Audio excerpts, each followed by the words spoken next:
Motivation is the friend who promises to show up and never does. Think about that. How many mornings have you woken up on fire, ready to change everything, only to watch that fire disappear by lunchtime? How many times have you felt unstoppable at night and powerless by morning? How many plans have you made in a moment of excitement, only to abandon them the second that excitement faded? Here is a hard truth. Motivation was never built to last. It was never designed to carry you. It shows up when it wants, and it leaves without warning. And if you have been waiting for it to return before you start living the life you want, you have been waiting for the wrong thing. Let's be honest about what motivation actually is. It is a feeling, nothing more. A spark, a mood, a temporary rush of emotion triggered by a song, a video, a moment of inspiration. And like every feeling, it rises and it falls. It cannot be scheduled. It cannot be scheduled. It cannot be forced. It cannot be trusted. Yet most people build their entire future on top of it. They wait to feel ready before they train. They wait to feel inspired before they work. They wait to feel motivated before they change. And while they wait, the days keep moving. The mornings arrive high on energy and leave empty by noon. The goals get pushed to tomorrow. Tomorrow is next week. Next week becomes next month. And the life they wanted stays exactly where it started. Not because they lacked ambition, but because they were relying on a feeling that was never built to be reliable. Let that sink in. Think about how strange this actually is. We would never build a house on ground that shifts every few hours. We would never trust a bridge that only holds weight when it feels like holding weight. Yet that is exactly what most people do with their goals. They build their future on top of a feeling that changes by the hour, and then wonder why the structure keeps collapsing. The problem was never the goal. The problem was the foundation, and a feeling, no matter how powerful it seems at the moment, will always be an unstable foundation for anything that matters. Now here is where the lie gets deeper. Motivation does not just disappear, it actively works against you. Because when it fades, it convinces you that something is wrong. It tells you that you have lost your drive. It tells you that maybe this goal was never meant for you. It tells you to wait for it to return before trying again. So you sit, you stall, you scroll for another video, another quote, another spark to reignite what you had this morning. But that spark keeps getting shorter, and the gap between sparks keeps getting longer. And somewhere in that gap, your dream quietly starves. Nobody warns you about this part. Nobody tells you that the very thing you were taught to chase is the thing quietly working against you. And here's why this lie survives. It survives because it feels good at the moment. Chasing motivation feels productive. Watching one more video feels like progress. Searching for the next spark feels like effort. But it is not an effort. It is a substitute for effort. It is the appearance of movement without the substance of movement. And that is exactly why so many people stay stuck for years without realizing it. They are not lazy. They are busy. Busy consuming, busy searching, busy waiting. But being busy is not the same as building. And a life spent chasing feeling instead of taking action is a life spent standing still while feeling like you are running. And notice how the excuses that follow always sound reasonable. I just need one more day to feel it again. I work better under inspiration anyway. I'll restart Monday when I have more energy. None of these sound like excuses at the moment. They sound like excuses at the moment. They sound like excuses. They sound like self-awareness. But strip away the language and look at what is actually happening. You are postponing your future until a feeling decides to cooperate. And feelings are notoriously bad at keeping appointments. Now understand something important.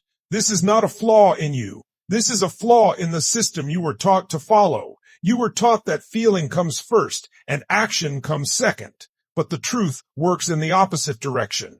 Action creates feeling. Movement creates momentum. Discipline creates motivation, not the other way around. The people who seem endlessly driven are not running on some permanent internal fire. They are running on decisions they made before they felt like making them. They are proof that you do not need to feel ready.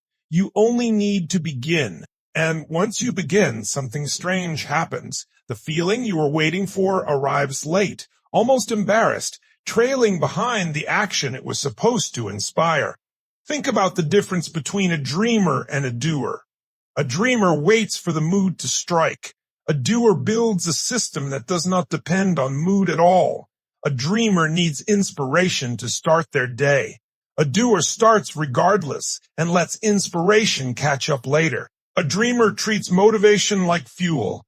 A doer treats it like weather, sometimes present, sometimes absent, but never something you plan your life around. That is the whole difference between the two. Not talent, not luck, not circumstance, just a decision about what to depend on. And that decision, repeated daily, is the entire distance between the life you imagine and the life you are currently living. And here is the part that should set you free. If motivation was never reliable in the first place, then you were never actually failing when it disappeared. You were only failing when you believed you needed it to continue. The moment you accept that discipline, not emotion, is what carries you forward, everything shifts. You stop waiting for the right mood to hit the gym. You stop waiting to feel inspired before opening the book. You stop waiting to feel confident before taking the next step. You simply act, not because you feel like it, but because you decided to, long before the feeling had a vote. This is not about becoming emotionless. It is about refusing to let a temporary emotion control a permanent outcome. This is where discipline enters the story. Discipline is not a feeling. It is a decision made once and repeated daily, regardless of mood. It does not ask how you feel this morning. It does not check in with your energy levels. It does not negotiate. Discipline is the quiet promise you keep to yourself even when nobody is watching, even when the excitement is gone, even when every part of you wants to stay in bed. And that is exactly why it works, because it does not rely on something as unstable as emotion. It relies on something far stronger, commitment. And commitment, unlike motivation, does not check the weather before it shows up. Now think about how discipline is actually built. Not through massive dramatic effort, through small, boring repetition. Getting up at the same time, whether you feel like it or not. Doing the work, whether it is exciting or not. Showing up, whether anyone notices or not. Each of these actions seems small on its own, but repeated daily, they compound into something motivation could never produce, because motivation gives you one good morning. Discipline gives you 1,000 good mornings, whether you feel like having them or not. And 1,000 ordinary mornings, stacked one on top of another, will always outperform one extraordinary burst of inspiration that fades by noon. And here is something most people never realize. Every time you act without motivation, you are not weaker for it. You are stronger. Because anyone can move when they feel inspired. It takes no strength to run downhill. Real strength is choosing to move when there is no spark, no excitement, no emotional push behind you. That is the moment your identity begins to change. You stop being someone who needs to feel ready. You become someone who moves regardless. And once that shift happens, you are no longer dependent on a feeling that was never loyal to you in the first place. You have built something motivation could never give you. Reliability. Consider what discipline actually costs you, and compare it honestly to what motivation costs you. Discipline costs a few uncomfortable minutes each morning, a little resistance, a little friction. That is all. Motivation costs you far more. It costs you the months spent waiting. It costs you the version of yourself that could have existed by now if you had not been standing still, waiting for a feeling to arrive on schedule. When you measure it that way, discipline is not the harder path. It is the cheaper one. It only feels harder because the cost of motivation is invisible until years have already passed. Now let's talk about what happens to the people who never make this shift. They stay in the same cycle, year after year. High morning, low afternoon. Big goal, quiet abandonment. New spark, same collapse. They chase motivation like it is a person who keeps leaving and keeps almost coming back. They mistake the absence of a feeling for the absence of ability. And so their potential sits untouched, waiting for a mood that was never designed to stay. Meanwhile, life keeps moving. The goals keep aging. And the gap between who they are and who they want to become keeps widening quietly, year after year. Not from one dramatic failure, but from 1,000 ordinary mornings surrendered to a feeling that never intended to stay. They will tell you they are waiting for the right time, but there is no right time hiding somewhere in the future. There is only the discipline you either build today or postpone again. Now think about the people who make the shift. They stop asking, do I feel like doing this today? They start asking, what does today require, regardless of how I feel? And that single change in questioning transforms everything. Their results are no longer tied to their mood. Their progress no longer depends on inspiration. They become consistent, not because they are constantly excited, but because they made a decision once and honored it daily. And over time, that consistency becomes unstoppable. Not loud, not dramatic, just quietly, relentlessly present, day after day, whether the fire is burning or not. They do not look impressive in any single moment, but stacked across a year, they become undeniable. And that is the quiet secret behind almost every disciplined life you admire. Not a permanent fire. Just a decision, defended daily long after the excitement left the room.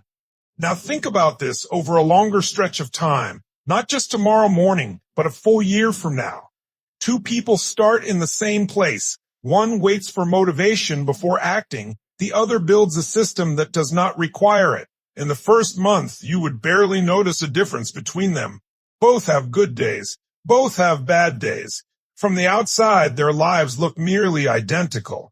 But 6 months in, the gap starts to show. One has skipped weeks at a time, always planning to restart once things feel right again. The other has kept showing up, imperfectly, inconsistently in feeling, but consistent in action. And by the end of the year, the distance between them is no longer small. It is the distance between someone who is still talking about the life they want and someone who is quietly living inside. This is the part most people miss, because change by discipline is invisible in the short term. There is no drama before and after in week 1. There is no instant transformation you can point to and say, this is when everything changed. It happens in increments so small they are almost impossible to notice day to day. But increments compound, and what looks like nothing in a week becomes undeniable in a year. That is the trade you are actually making when you choose discipline over motivation. You are trading the instant gratification of a feeling for the long-term compounding of a system. And the system always wins, eventually, even if it never once feels as exciting as the feeling did.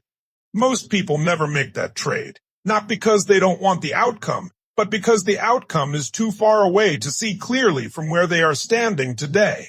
It is easy to choose the feeling that pays out immediately over the system that pays out later, quietly, without announcement. That is not a weakness. That is simply how most minds are wired. But once you understand the trade for what it actually is, once you see clearly that motivation offers a fast, unreliable payout and discipline offers a slow, guaranteed one, the choice becomes far easier to make, even on the mornings when it does not feel easy at all. So ask yourself honestly, which one are you becoming? Are you still waiting for the spark to return before you start again? Are you still treating your goals as if they depend on your mood? Or are you ready to build something that does not collapse the moment the excitement fades? Because the life you want will not be built on your best mornings. It will be built on your most ordinary ones. The mornings with no motivation at all. The mornings where you show up anyway, tired, uninspired, unsure, and do the work regardless. Those are the mornings that quietly decide who you become. Not the mornings when everything felt easy. The mornings when nothing did, and you moved anyway. So stop waiting to feel ready. Stop waiting for the spark. Stop waiting for motivation to knock on your door again, because it was never going to move in and stay. Discipline is not exciting. It will not give you chills. It will not trend online, but it will show up every single day, without fail, without asking how you feel first. And that is exactly why it works when nothing else does. It does not need to be loud to be powerful. It only needs to be consistent. And consistency, quietly repeated, will always outlast intensity that burns out by morning. And understand this before you go. This message will not feel motivating for long either. In an hour, its spark will fade too, exactly like every other spark before it. That is not a flaw in this message. That is proof of everything it just told you. Which means the only thing that will actually change your life is not how this made you feel right now. It is what you choose to do the moment the feeling wears off. That choice, repeated tomorrow and the day after that, is the entire difference between a life that stays the same and a life that finally moves. Now let's go even deeper into how this shift actually changes your daily experience, because it is not just a mindset change, it is a practical one. When you stop depending on motivation, your mornings stop being a gamble. You are no longer waking up to check how you feel before deciding what kind of day you are going to have. The decision is already made. It was made days ago, weeks ago, the moment you committed to the system instead of the mood. That single shift removes an enormous amount of pressure from your life because you are no longer negotiating with yourself every single morning. The negotiation is over. The terms were already set. Think about how much energy is wasted in that daily negotiation. Should I go to the gym today? Do I really feel like working on this project? Maybe I'll just start tomorrow when I have more energy. That internal back and forth is exhausting, and it happens before you have even done a single productive thing. People assume their exhaustion comes from the work itself. Often, it comes from the argument they have with themselves before the work even begins. Remove the argument, and you remove most of the exhaustion. Discipline is not just about getting things done. It is about ending a conversation that never needed to happen in the first place. Now think about trust, because this matters more than most people realize. Every time you rely on motivation and it fails you, you lose a small amount of trust in yourself. You start to believe you are someone who starts things and does not finish them. Someone who talks about change but never follows through. That belief compounds over time, the same way discipline compounds over time, except in the opposite direction. But every time you act without motivation, you rebuild that trust. You prove to yourself in a small and quiet way that your word to yourself actually means something. And that self-trust becomes the real foundation underneath everything else you want to build. Not confidence borrowed from a good mood. Confidence earned through kept promises. Now let's talk about where this lie actually comes from, because it did not appear out of nowhere. You were taught to chase motivation. Every video that promises to pump you up. Every quote that tells you to feel unstoppable. Every montage set to music, showing someone at their peak, never their mundane Tuesday. That is not a full picture of discipline.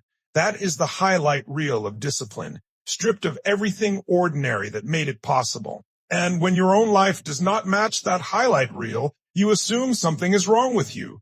But nothing is wrong with you. You are simply comparing your ordinary Tuesday to someone else's edited highlight. Nobody films the version where they didn't feel like getting up and did it anyway. That version does not trend, but that version is the only one that is real.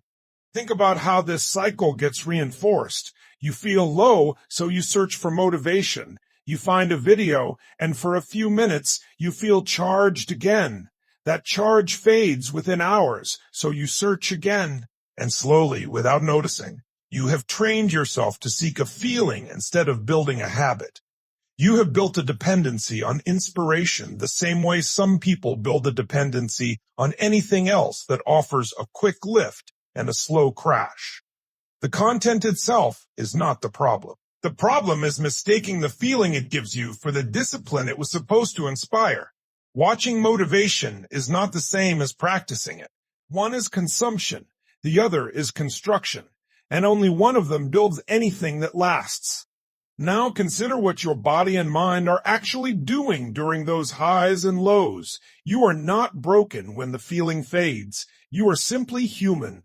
Emotional peaks are not designed to sustain themselves. They exist to grab your attention, not to carry your effort. Expecting a feeling to remain at full intensity every single day is like expecting a single breath to sustain you for the rest of your life. It was never designed to last that long. It was designed to get you started and then step aside so something steadier could take over. If you understand that, you stop being surprised when the spark fades. You stop treating it like betrayal, and you start treating it like exactly what it always was. A brief opening, not a permanent state. So what does steady actually look like in practice? It looks unremarkable. It looks like getting up on a day you don't feel inspired and doing the smallest possible version of the task just to keep the chain unbroken. It looks like showing up for 5 minutes when you don't have the energy for 50. It looks like choosing progress over perfection, because a small disciplined action beats a large motivated intention every single time. Nobody sees these moments. Nobody claps for them. There is no video of you doing the dishes before work or opening the laptop when you'd rather close your eyes. But these are the actual mechanics of the life you say you want, not the highlight, the maintenance. Now, let's address the excuse hiding underneath all of this, because there is always one. Some people will say, but I have tried discipline before and it didn't work. Look closer at what actually happened. In almost every case, discipline wasn't abandoned because it failed. It was abandoned the moment motivation ran out, because the person assumed the absence of motivation meant the plan had failed. It didn't fail. The plan was simply never built to survive without a feeling propping it up. That is not a discipline failure. That is a design failure. And the fix is not more motivation. The fix is building smaller, steadier systems that do not require a feeling to function at all. Here is a simple test you can use starting tomorrow. When you wake up and feel nothing, no spark, no drive, no excitement, do the smallest version of the task anyway. Not the ideal version, the smallest one. Open the notebook for 2 minutes. Do 5 push-ups instead of 50. Read 1 page instead of 1 chapter. This is not about lowering your standards. It is about removing the requirement of feeling from the equation entirely. Because once you prove to yourself that you can act without feeling, you no longer need to wait for permission from your emotions ever again. That single proof, repeated daily, becomes the new foundation your life is built on. And here's what nobody tells you about this path. It gets easier, but not because it becomes exciting. It gets easier because the resistance shrinks. The first time you act without motivation, it feels heavy. The 10th time, it feels lighter. The 100th time, it barely registers as a decision at all. It becomes an identity. Not something you have to talk yourself into, but something you simply are. That is the quiet transformation nobody markets, because it does not look impressive from the outside. It just works consistently, invisibly, day after day. No more waiting for the mood. No more depending on the spark. No more mistaking a feeling for a foundation. Just a decision. Just repetition. Just showing up, especially on the days you do not want to. Motivation was never coming to save your mornings, and that is not bad news. That is freedom, because it means your mornings were never something to wait for. They were always something to build, brick by brick, decision by decision, starting now, whether you feel like it or not, especially when you do not feel like it, because that is where discipline is built, and that is where your future finally becomes yours.